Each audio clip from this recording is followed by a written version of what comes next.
মিরপুর পল্লবী ঢাকা থেকে মামুনুর রশিদ।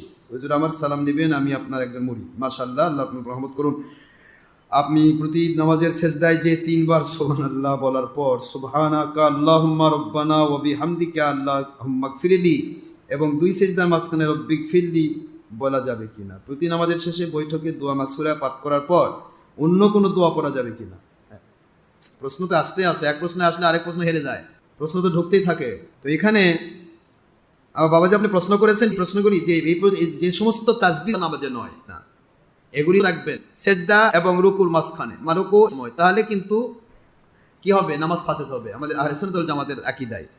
সেই জন্য এগুলিতে দোয়া, এগুলি মুস্তাহাব দোয়া, যে কোনো অন্যান্য সকল মুস্তাহাব নামাজে, সালাতুল তাসবিতে, তারপরে সালাতুল অন্যান্য সালাত যেগুলি আছে, সালাতুল হাজতে অথবা ইশরাক জাওয়াল আওয়াবিন তাহাজ্জুদ, যত রকমের সুন্নতে জায়দা নফল নামাজ রয়েছে সবেত আপনি যত তসবিহ সেজদাত আপনি একবার 5 ঘন্টা পড়ে থাকেন, কোনো সমস্যা নেই, আপনি পড়বেন, সেজদা করবেন। আল্লাহ সেজদা দিয়েছেন, আপনি যা ইচ্ছা তাই সেজদা করে দোয়াও করা যাবে।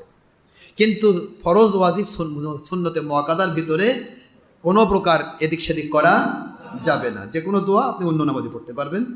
আশা করি বুঝতে পেরেছেন। প্রতি নামাজের শেষে বৈঠকে দোয়া মাসুরা পাঠ করার পর অন্য কোনো দোয়া পড়া যাবে না। দোয়া মাসুরার পরে আর কোনো দোয়া পড়লে সময় পার হয়ে যাবে, আপনার সালামের সময় হয়ে যাবে, নামাজ ফাসেদ হওয়ার সম্ভাবনা থাকবে। দোয়া মাসুরা পর্যন্ত আপনি পড়বেন।